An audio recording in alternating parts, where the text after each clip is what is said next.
Welcome back to the County Seat. We're bringing you this episode of the County Seat from the Washington County, Utah Commission Chambers. Our guest for this panel discussion is Scott Florence, who is the District Manager of the Arizona Strip Office of the BLM, Kane County Commissioner Jim Matson, and Washington County Commissioner Alan Gardner. Let's start with the economic issue, because that obviously, for local economy impact, is a pretty big issue.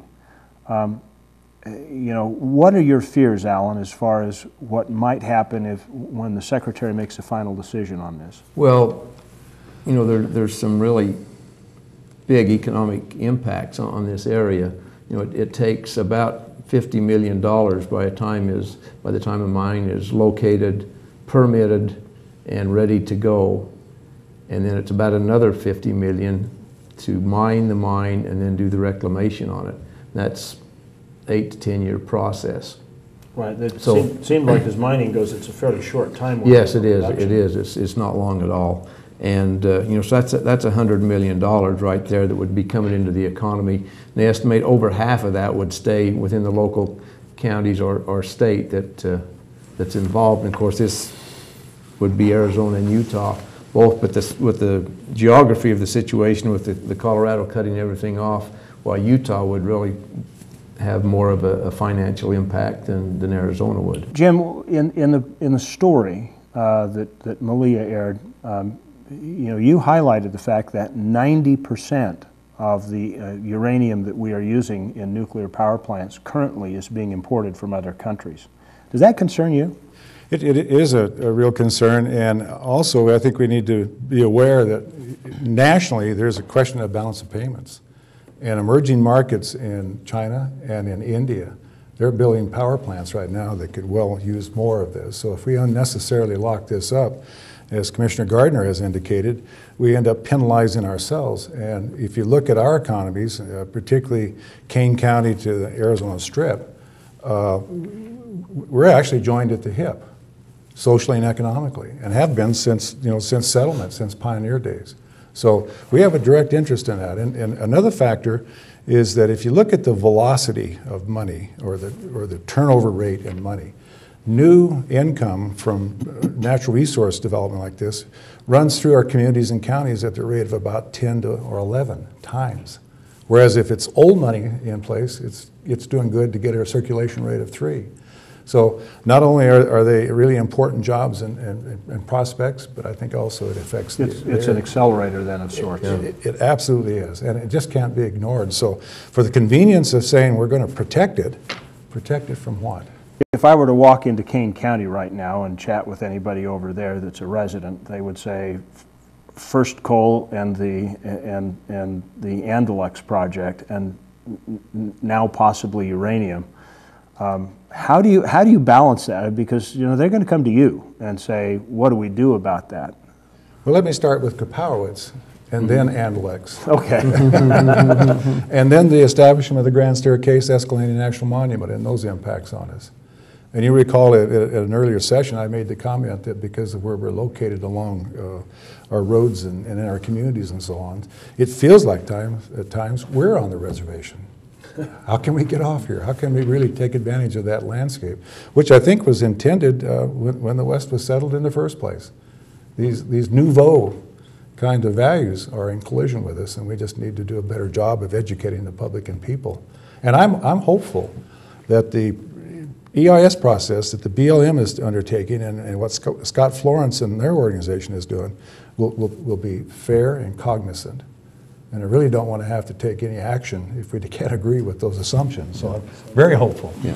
So Scott, you talked about the main component of what you're doing in this EIS process. Is there a weighted process in evaluating the claims of all these stakeholders? Because a lot of people are concerned that there is as we've done research for the story, they're claiming, well, national parks, BLM themselves and Forest Service are collecting information, and they're actually weighting it as more important than the values of the local communities. I don't know whether that's accurate or not. That's just what we've collected in information. Well, let me talk just a little bit about the process. And I understand these are, big concerns to local governments and the social and economic ties of the communities in southern Utah to the Strip are, we're very sensitive to that.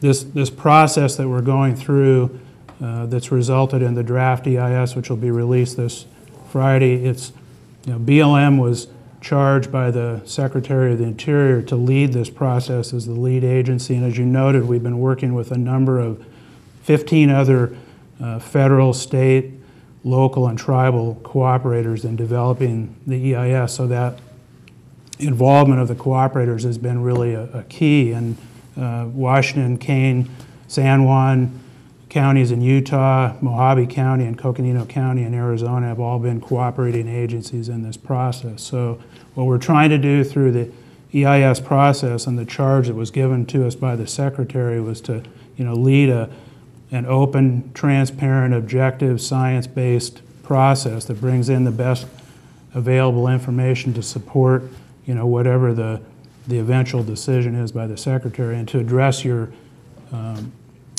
question about how we're weighing input, I think it's probably a bit of a mischaracterization to say we're weighing.